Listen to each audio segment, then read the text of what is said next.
Hey, salut tout le monde, c'est Zogma, j'espère que vous allez bien. Aujourd'hui on se retrouve pour une vidéo et Zogma à quoi tu joues. Cette fois-ci il n'y aura pas de titre avec écrit je me suis fait chier parce que cette semaine je ne me suis pas fait chier. On va parler de 5 jeux cette semaine, on va parler de Stone Spine Architects dont vous avez peut-être vu la partie... non d'ailleurs vous l'avez pas encore vu, je dis des bêtises. On va parler de Dossier criminel, on va parler de Ortis Autumn, on va parler de Torgal, le jeu de plateau, et on va parler de Okinawa, The Last Battle of World War 2 ou The Second. Je sais plus comment on dit, un petit Kickstarter reçu la semaine dernière. Comme d'habitude, il y a le timer en vidéo, donc si tous les jeux ne vous intéressent pas, n'hésitez pas à aller directement au jeu qui vous intéresse pour écouter exclusivement, si vous n'avez pas envie de m'entendre parler pendant une demi-heure, parce que ce sera peut-être même un petit peu plus. Allez, commençons par le plus petit, parce qu'il est au-dessus de la pile. J'ai eu à Noël Ortis, la version automne, édité par Eurogame, c'est toujours par Mark Tuck, et d'ailleurs c'est illustré par lui, enfin illustré, c'est un bien grand mot, c'est game designé par lui. Alors il faut savoir qu'en anglais ça ne s'appelle pas du tout Ortis Autumn, alors déjà Ortis s'appelle Grove, mais le troisième s'appelle totalement différemment. Là en français ils ont décidé de l'appeler Ortis Autumn, et je trouve que c'est une idée tout à fait pertinente. Alors Ortis c'est un jeu qui est très simple, vous avez une petite boîte avec finalement 18 cartes en PVC. Donc c'est totalement un micro-game puisqu'il y a 18 cartes. À chaque partie, vous n'allez utiliser que 9 de ces cartes, la moitié de ces cartes. Et sur ces cartes, c'est simple, vous avez finalement des couleurs qui correspondent à un type de fruit. Alors c'est plus tout à fait des fruits, on a du vert où dessus il peut y avoir des mûres, il y a du marron où il peut y avoir des champignons, et il y a de l'orange où il peut y avoir des châtaignes. Comme pour Ortis, parce que c'est quasiment le même jeu, et comme pour le premier qui s'appelait Orcard, eh bien, vous allez avoir à chaque fois 2 cartes en main, et le but va être de recouvrir des cases de la même couleur. Vous êtes toujours obligé de recouvrir au moins une case, et si par exemple, vous recouvrez comme ceci, eh bien, vous allez recouvrir 2 châtaignes, et vous allez recouvrir un champignon avec une zone multicolore, dont du marron. Et bien, ce qui veut dire que sur la châtaigne, vous allez pouvoir prendre votre dé et le mettre sur un 1, la première valeur, et pareil pour les champignons. Si jamais vous arrivez à recouvrir encore une fois, exactement comme je vais le faire, mais vous ne le verrez pas, le jaune, une châtaigne par une châtaigne et un champignon par un champignon, vous allez incrémenter, vous allez augmenter la valeur. Donc le 1 va devenir un 3, vous ne cherchez pas à comprendre, et voilà. Au-dessus, si vous arrivez à recouvrir encore une fois, votre 3 va devenir un 6, le 6 va ensuite devenir un 10, et le 10 va devenir un 15. C'est exactement ce que vous aviez dans Ortis. Comme dans Ortis, et c'est la différence majeure de Ortis par rapport à Orcard, et c'est ce qui faisait que Ortis mettait totalement Orcard à la rue, c'est qu'au dos, vous avez des objectifs. Ce n'est plus qu'un simple beat your own score. Par exemple, si j'ai tiré ces 2 objectifs, je dois faire à la fin de la partie 24 plus 34, donc 58 points pour gagner, mais j'ai des petits bonus. Si j'ai la confiture de mûre ici, tous les dés verts sont comptés 2 fois, donc je fais x2. Qui rend le jeu plus simple. Et avec la tarte aux châtaignes, si j'ai au moins un dé jaune qui est sur sa valeur de 10, je gagne 6 points. Et ça permettait vraiment une vraie rejouabilité, un vrai plaisir de jeu, des vrais objectifs. Qu'est-ce qui change? Parce que là, vous allez me dire, c'est exactement Ortis. Et bien oui, c'est pour ça que finalement, elle l'appelait Ortis Autumn, c'est une belle façon de faire. Il y a 2 choses. En fait, le jeu est plus accessible et moins frustrant. Ce qui va peut-être décevoir les gros joueurs de casse-tête, mais ce qui fait que le jeu est peut-être un peu plus ouvert. C'est-à-dire que maintenant, vous l'avez vu, vous avez des cases avec double couleur. Sur ces cases, il n'y a jamais de fruits, mais il y a toujours sur chaque carte, une case comme ça avec cette double couleur dans un coin, ce qui permet du coup plus de laxité, plus de facilité de recouvrir.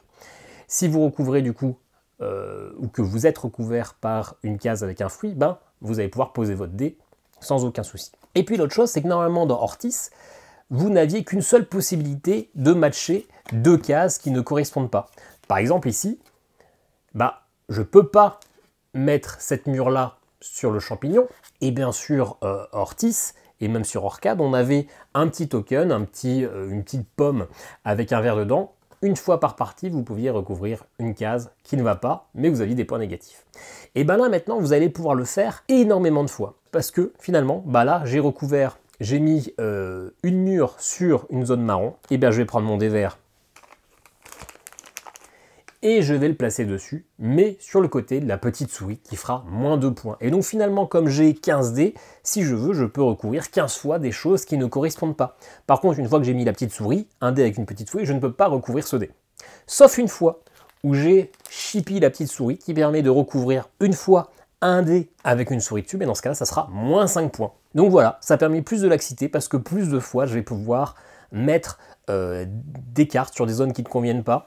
Plus de fois, je vais pouvoir faciliter les cartes parce que j'ai des zones de double couleur. C'est exactement ce qu'apporte Ortis Automne. Donc c'est pour ça que je dis que c'est pertinent de s'appeler ça Ortis Automne, parce que finalement c'est le même jeu, il y a juste 2% qui changent. Si vous avez déjà Ortis, clairement ça n'a aucun intérêt d'acheter ce Ortis Automne. C'est vraiment juste un patch, une mise à jour avec les dés, du coup une phase de dés qui est un petit peu modifiée. Si vous n'aviez pas Ortis, et bien finalement j'ai envie de dire que ce Ortis Automne est la meilleure version. Certes, le jeu est un peu plus simple du coup, c'est une certitude absolue, mais à chaque fois que vous allez recouvrir, vous allez perdre des points. Donc, il faut quand même essayer de ne pas trop en abuser. Et même si valider les objectifs qui sont derrière, c'est assez simple, et finalement c'était comme aussi un peu le cas sur le Ortis de base, rien ne vous empêche de dire, moi, cet objectif qui est noté, je l'augmente de plus 10 parce que j'ai l'habitude, j'ai un bon niveau, et que je trouve que le jeu est un peu plus simple que le jeu d'avant. Mais voilà, si vous êtes un peu initié, si vous êtes un peu novice en casse-tête, il sera plus accessible. Si vous êtes avancé, ça se joue toujours très bien, même si, ok, il est un peu plus accessible.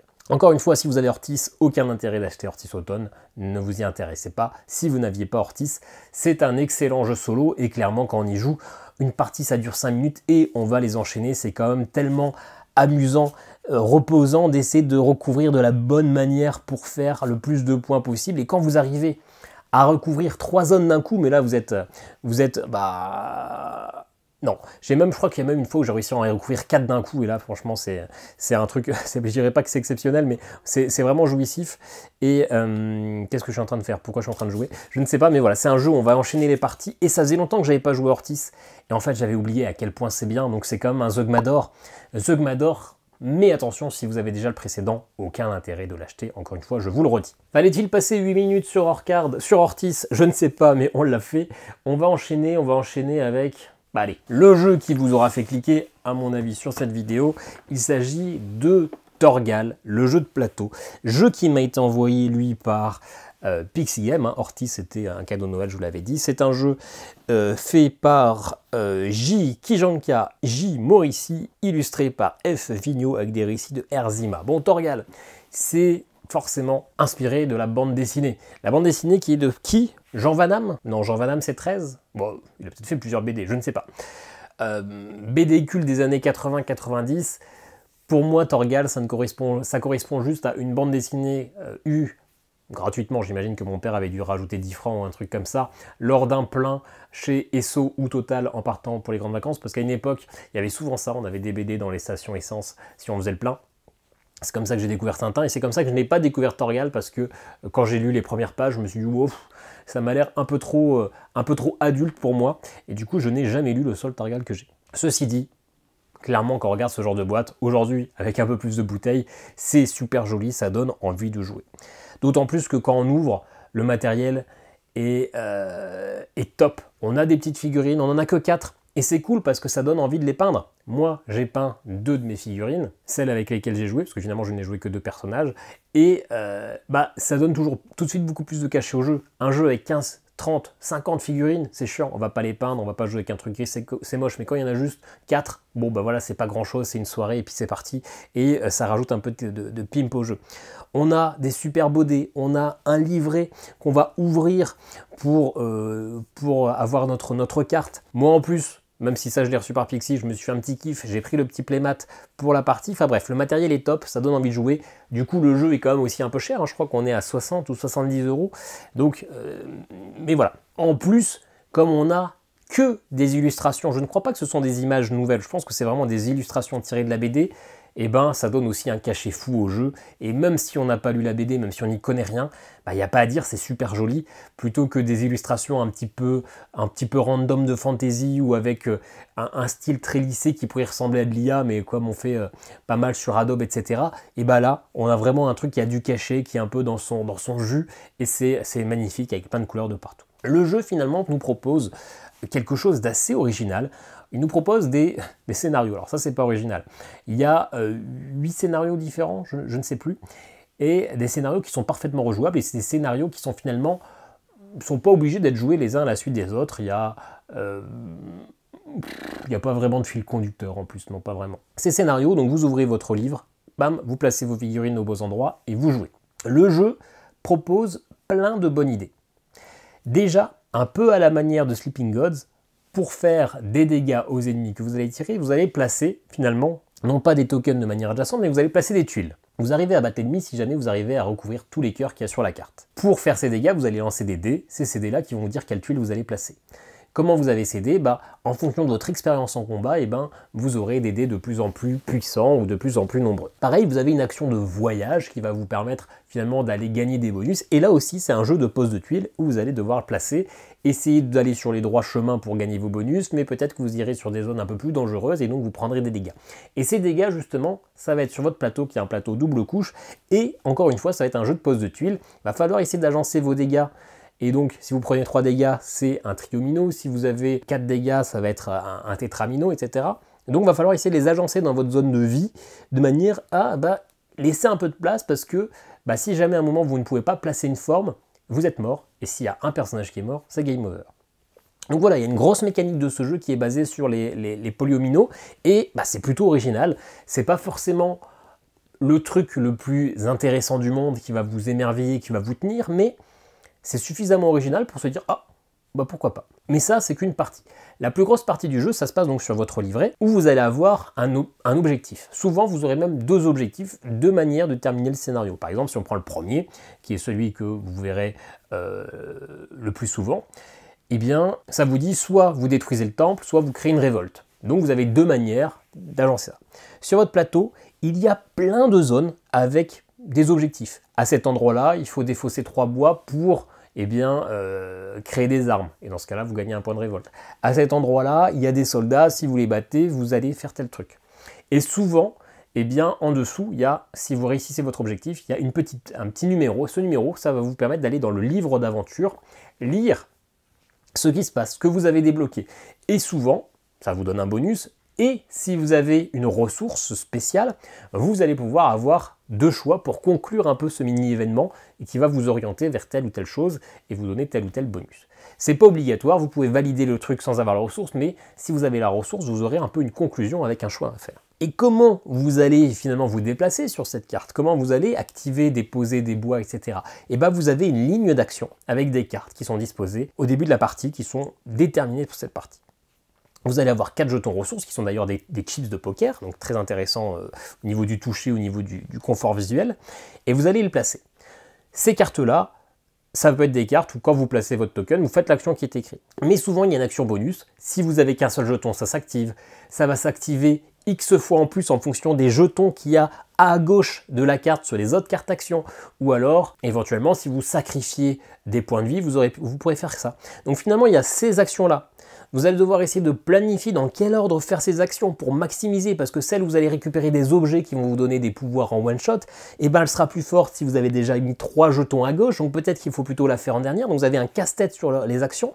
Comment bien utiliser les actions pour bien faire ce qui se passe sur le cahier, la gestion des polyomino, etc. Le choix de quelle orientation prendre au niveau du jeu, de quel objectif de vin choisir, vous avez plein de choses qui s'entremêlent. Et en plus, ces actions-là, elles vont pouvoir être améliorées. Au départ, ce sont des actions de base, un peu moyennes, et en fonction de certains événements que vous allez déclencher sur votre livret, ça va vous dire, piochez telle carte action, et vous la remplacez, si vous voulez, avec celle que vous avez du même type.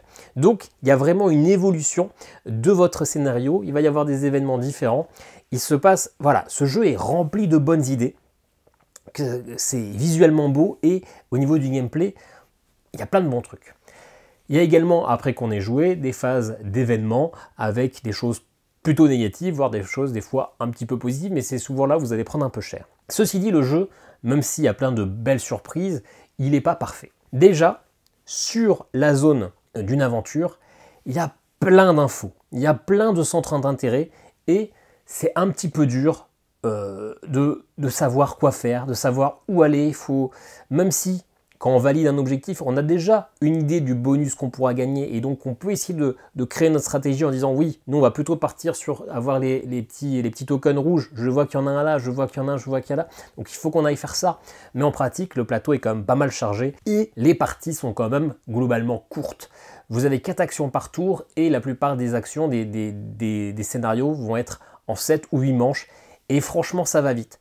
franchement, il va falloir... C'est un jeu qui est dur. C'est pas un jeu où vous allez gagner les scénarios au premier coup. Le premier scénario, j'ai mis 4 essais avant de le vaincre, et j'ai pas choisi le choix le plus dur, au contraire, parce que souvent il y a une fin de scénario un peu plus simple à atteindre que l'autre, en tout cas j'ai trouvé. Et voilà, c'est vraiment un jeu où il va falloir tryharder. En même temps, c'est un jeu coopératif, donc c'est un jeu où il va falloir tryharder, un jeu où il va falloir apprendre quels sont les bonus qu'on va pouvoir gagner, quels sont les endroits profitables, pour essayer de faire la partie optimale, et après recommencer pour essayer de faire un peu avec l'autre fin.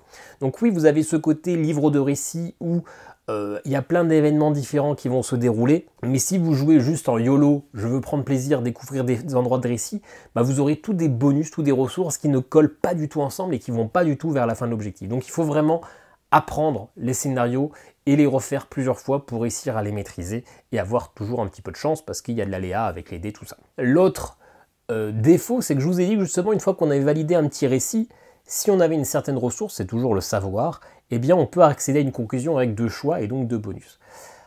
Ces bonus sont tellement intéressants que c'est quasiment se mettre des bâtons dans les roues que de valider un petit événement sans avoir ces ressources-là. Et du coup, ça vous force à chaque fois à aller farmer ces savoirs pour pouvoir gagner ces bonus. En tout cas, moi, comme je ne suis pas très bon, j'ai l'impression, et c'est peut-être pas totalement, et c'est peut-être moi le problème, hein, que j'avais vraiment l'impression de perdre ces actions, d'avancer, d'avoir une petite partie de scénario, de gagner un micro-bonus, mais j'ai passé tellement de tours à récupérer mes bois pour aller récupérer finalement un simple truc que j'aurais mieux fait de perdre encore une action pour pouvoir avoir le savoir à l'instant T. Sauf que, justement, je vous l'ai dit, la partie elle est très courte et on a l'impression qu'il y a beaucoup de choses à faire en très peu de temps, et j'ai réussi que le premier scénario. J'ai essayé, je vous avoue que j'ai même pas fait les 7 scénarios encore, je suis en galère, j'en ai essayé un, j'en ai essayé un autre pour découvrir un peu ce qui se passe, et du coup je décide de vous en parler aujourd'hui, mais je trouve ce jeu vraiment très serré, et il faut apprendre les niveaux, et il faut apprendre les différents embranchements pour réussir à gagner. C'est un peu mon ressenti, donc du coup, je vais mettre qu'un Zogma d'argent. Il y a vraiment plein de bonnes idées, la gestion des polyomino pour les combats, pour la vie, ces points d'action où c'est vraiment un casse-tête, la possibilité d'améliorer, et puis surtout tout cet univers graphique qui est franchement top. On en a de partout, on a des petits événements, on a des petits objets, il y a toujours plein de beaux dessins de la partie tirés de l'univers, donc ça donne envie de jouer, mais c'est vraiment j'ai vraiment l'impression que c'est du die and retry, qu'il faut vraiment apprendre les niveaux par cœur pour pouvoir réussir à faire quelque chose de convenable et gagner la partie. Après, si vous jouez juste comme ça, vous aurez pris du plaisir, mais clairement, vous serez très loin de gagner une partie. Allez, on fait une petite pause avec les dossiers criminels. À chaque fois que je suis en vacances, je me fais un dossier criminel parce que je prends des vacances tous les 3-4 mois et que les dossiers criminels sortent tous les 3-4 mois, donc ça tombe toujours à peu près. Ça, c'était... Ouais, je dis pas de bêtises, Mystère dans la vallée des rois, c'était ce que j'ai fait pendant mes vacances lors de la première semaine de septembre. Et moi, dossier criminel, ce sont finalement les seuls jeux d'enquête que je fais. À part les unlocks qui sont à part, mais ces jeux où vous avez une grosse pochette, où vous avez plein d'éléments, plein de documents et qu'il faut essayer de comprendre les mystères derrière un crime, eh bien ce sont les seuls que je fais parce qu'ils ont commencé à me les envoyer. Et comme je suis en vacances finalement pas si souvent que ça et que ma compagne n'est pas si souvent disponible que ça, une enquête tous les 3 mois, tous les 3-4 mois, ça me convient parfaitement dans mon rythme. Mais je trouve ça franchement fabuleux. Je les trouve vraiment bien faits. Au niveau de la difficulté, c'est bien. Au niveau de la durée, ils affichent 2 heures. Oui, généralement, on les fait en 1h30, 1h45. C'est plutôt bien contenu et c'est toujours très valorisant d'arriver à comprendre finalement tous les dessous d'une histoire, tous les petits embranchements, etc. qui ont fait qu'on arrive jusqu'au décès. C'est toujours des belles surprises. Le mystère dans la vallée des rois, c'était au niveau... il y a une pyramide qu'on vient de découvrir, un tombeau qu'on vient de découvrir, parce que la pyramide, non, elle sort du sol, mais ils ont trouvé le tombeau d'un roi, d'un pharaon, et au moment où on l'ouvre, il y a un corps qui est mort depuis pas très longtemps, alors que ce tombeau vient d'être découvert et qu'il n'a pas été ouvert depuis des milliers d'années. Alors, comment ça se fait ? On va le trouver. J'avais trouvé ça assez intéressant. Encore des belles idées, quelques petites idées de gameplay qui changent un peu des autres dossiers criminels. Mais malgré que ça soit écrit 4 sur 5, je l'avais trouvé quand même assez simple. Là, le dernier qui vient de sortir, c'est le secret des Yakuza. C'est aussi un difficulté 4 sur 5 et effectivement, je l'ai ressenti un peu plus. Ou alors on était fatigué, on était en PLS, mais il y a 1 ou 2 points où on a galéré un petit peu. Là, on est dans l'univers des Yakuza. Il y a un des chefs de clan Yakuza qui est retrouvé qui est passé par la fenêtre du 54e étage et qui est mort. Les journalistes croient au suicide, sauf qu'il y a une information qui leur a été cachée. Il a un coup de poignard dans le torse et donc on va devoir essayer de comprendre avant qu'il y ait une guerre entre les Yakuza, ou alors avant qu'il y ait quelqu'un qui se... Parce que dans les Yakuza, il y a toujours quelqu'un qui est désigné pour aller en prison et dire bah ça sera toi le responsable, même si c'est pas lui, pour protéger les supérieurs. Et bah du coup on a 24 heures pour essayer de trouver qui est le responsable. Bah moi c'est un univers qui me parle beaucoup, les Yakuza. D'ailleurs un de mes jeux préférés c'est Yakuza.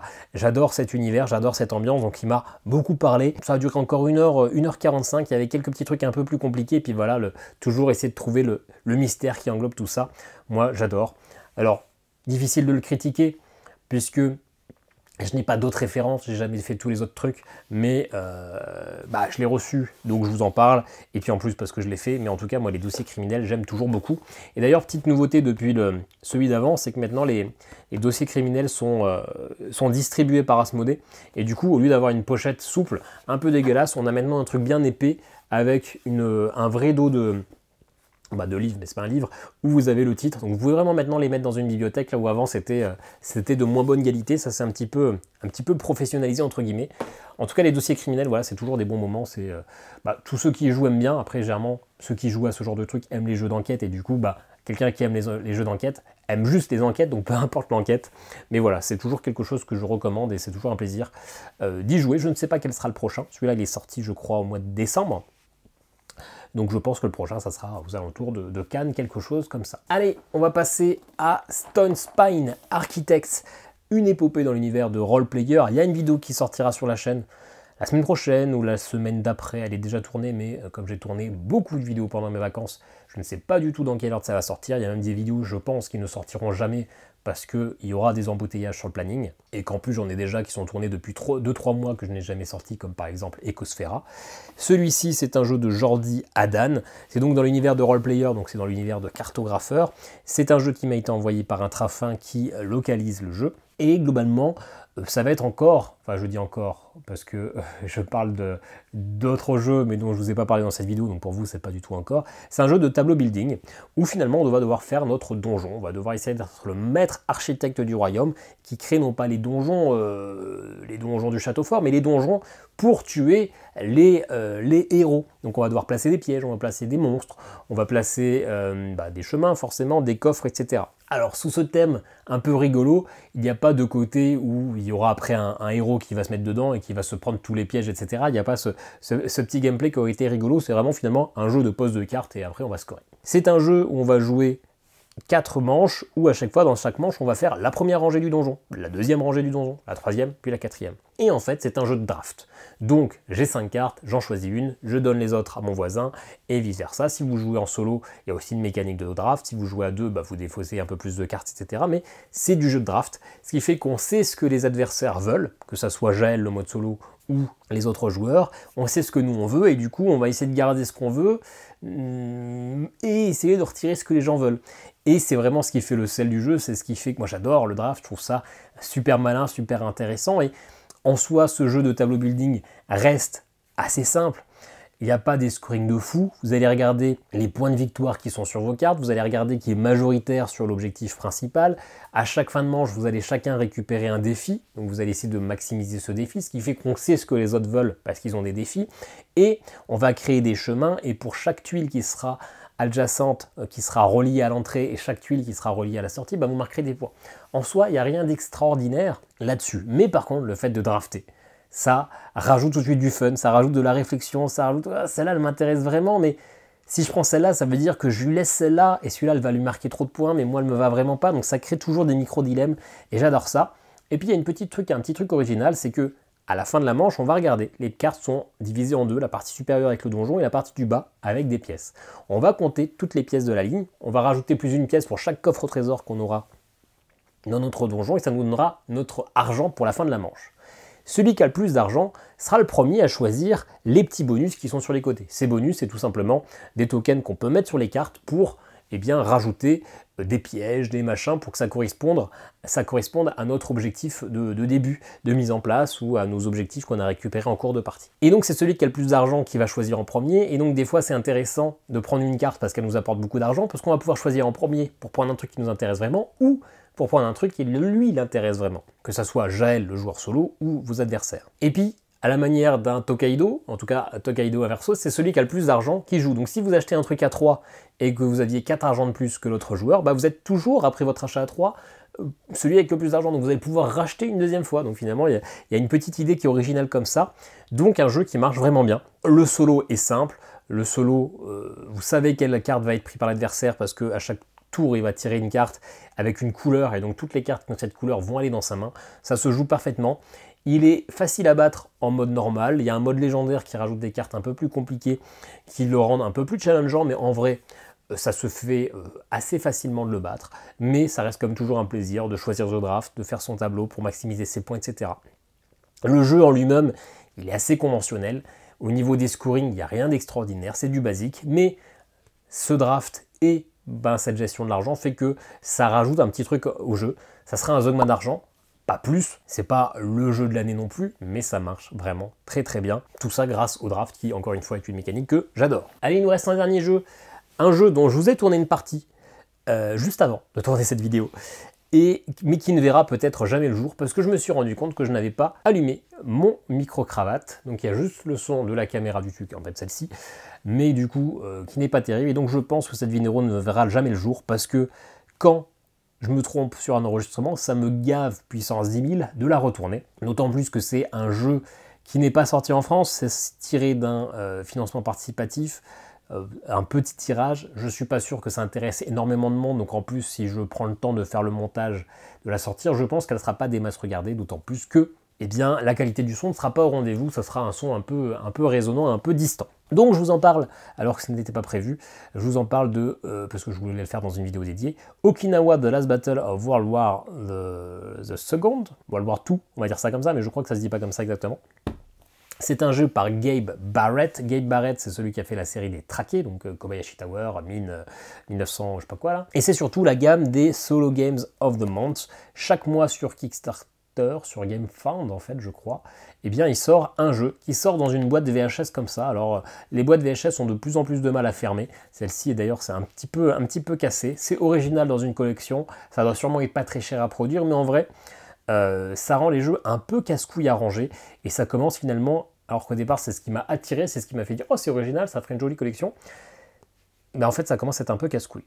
Ceci dit, une fois que vous avez tout sur les côtés avec le petit solo, tac tac tac tac, ça rend franchement bien. Celui-ci repose sur une mécanique de rondel game. Alors qu'est-ce que c'est une rondel game? C'est pas un jeu où vous allez vous titiller la rondelle, c'est un jeu où vous allez tourner et finalement faire des actions en boucle. C'est ça le mécanisme de la rondelle. Et là, cette rondelle est remplacée par des cartes. 10 cartes que vous allez mettre, des cartes de base qui sont des soldats avec des actions un peu basiques. Vous allez avoir 4 objectifs. Pour valider un objectif, vous devez réussir à tuer tous les soldats japonais qui sont tirés de manière aléatoire / prédéterminée par l'objectif. Et vous avez 2 manières de passer à l'objectif d'après. Vous avez tué tous les japonais, parfait, vous passez à l'objectif d'après. Vous avez tué tous les japonais, parfait, vous passez à l'objectif d'après, et ça 4 fois. Ou alors, pour chaque objectif, il y a un certain nombre de tours. Une fois que vous avez fait un certain nombre de tours de la rondelle, si vous n'avez pas tué tout le monde, eh bien l'objectif est complété, les soldats vont se partir en retraite, vous passez à celui d'après, sauf que à la dernière manche, en plus des adversaires de la manche en question, tous ceux qui ont pris leur retraite vont revenir. Donc attention à ne pas laisser trop retraiter trop de monde. Donc vous n'avez pas grand intérêt à faire des grands tours de rondelles parce que vous n'aurez pas le temps de faire beaucoup d'actions, donc il va falloir un petit peu optimiser ça. Et comment vous faites vos actions sur les cartes? Eh bien vous avez des dés. Vous lancez ces dés ont des valeurs de 1 à 4, soit vous les utilisez pour vous déplacer, vous défaussez un 2, et bien vous avancez de 2 cartes, soit vous les utilisez pour activer les actions. Vous pouvez activer autant d'actions que vous le pouvez sur une carte. Et comment on va pouvoir? Par exemple, vous faites une action en activant le dé 1, vous faites l'action une fois. Si vous voulez réactiver, il va falloir faire un dé plus grand. Donc si vous utilisez un 3, c'est bon. Vous pouvez refaire 2 fois la même action. Si vous voulez faire une 3e activation de cette carte-là, il va falloir utiliser un 4. Et donc dans ce cas-là, si vous faites 1, 3, 4, et c'est bon, c'est progressivement croissant, vous activez 3 fois la carte. Donc c'est assez malin de choisir comment on se déplace pour pouvoir finalement avoir assez d'activation, plutôt rigolo. Vous avez une phase où vous passez au ravitaillement et dans ce cas-là, vous allez avoir un renforcement. Vous allez pouvoir prendre des cartes d'une rivière qui sont plus fortes, qui vont avoir plus de puissance, qui vont être un peu plus spécialisées. Vous allez gagner des bonus. Vous aurez quelques fois des possibilités de modifier la valeur des dés, mais assez peu. Vous aurez quelques petits bonus, etc. C'est un jeu qui marche bien, qui a une belle idée, qui a un thème japonais, guerre, qui est plutôt original. C'est plaisant. Après, le problème, c'est que finalement, on a quand même rapidement fait le tour du jeu. J'en ai fait que 3 parties, dont la 3e qui était filmée, parce que déjà, au bout de la 2e, bon, j'avais l'impression que le jeu m'avait apporté tout ce qu'il pouvait m'apporter. Pourquoi? Parce que même s'il y a 3 objectifs, il y a 4 objectifs, 4 niveaux d'objectifs, et pour chaque niveau, il y a 3 cartes différentes, finalement, c'est toujours la même chose. Ce sont des ennemis un peu différents, avec certains bonus, certaines actions un peu différentes, mais c'est un peu toujours pareil. Au niveau des cartes de base, ok, elles ne sont pas placées dans le même sens, donc ça va changer un petit peu votre casse-tête, mais vous allez faire tellement de renforcements, et les cartes spécialisées, vous les avez en double, voire en triple exemplaire, que finalement, à chaque partie, vous allez voir tous les types de cartes qui existent. Vous n'allez pas forcément améliorer les mêmes, vous n'allez pas forcément les placer au même endroit, mais vous aurez toujours un tank, vous aurez quasiment toujours un avion, vous aurez quasiment toujours les machine guns qui sont en place, et donc finalement, peut-être que vous allez vous faire exploser, peut-être que vous allez gagner, ça après ça va être la gestion des dés, un peu de chance et de la réflexion, mais on a l'impression finalement que toutes les parties se ressemblent un peu, le jeu est sympa, la partie que j'ai filmée juste avant, elle était très excitante, j'ai beaucoup aimé y jouer, mais bon, clairement, c'est pas un jeu où on va en faire 30 parties, ça dure 35-40 minutes, donc c'est même un petit peu long. Alors on voit pas le temps passer, mais c'est pas le jeu où on peut enchaîner 15 parties le soir même. C'est une partie qui prend un petit peu de temps, et puis voilà, niveau stratégie, on a vite fait le tour, et c'est toujours un petit peu finalement le même ressenti au niveau du jeu. Il va pas y avoir de gros twists qui va nous donner l'impression de faire quelque chose de différent. Donc voilà, c'est pas un jeu qui m'a coûté très cher, hein. Et Solo Game, ça coûte 20$, donc ça fait avec les frais de port, tout ça, 25€. Donc bon, je regrette pas l'achat, c'est plutôt, j'ai passé un bon petit moment, mais voilà, au bout de 3 parties, j'ai vraiment l'impression d'avoir fait le tour, et je ne vais pas y rejouer. Donc, si au bout de 3 parties, alors si j'aurais peut-être une fois de temps en temps, mais si au bout de 3 parties j'ai fait le tour du jeu quand même, malgré les bonnes idées du système de rondelles, et ça ne sera finalement qu'un Zogma de bronze. Mais finalement peut-être un petit peu méchant, hein, parce qu'il n'est pas mauvais. Encore une fois, c'est juste que on fait vite le tour, et donc si on fait vite le tour, c'est que peut-être qu'il aurait fallu des petits twists un peu plus prononcés. Voilà, c'est tout pour cette vidéo. J'espère que ça vous aura plu, j'espère que vous avez entendu parler de jeux dont vous n'aviez pas entendu parler. Bon, je pense que Okinawa, normalement, on est bon, ça vous le connaissiez probablement pas. N'hésitez pas à me dire ce que vous voulez, à partager, à commenter, puis nous on se dit à très bientôt pour une nouvelle vidéo. Ciao, ciao.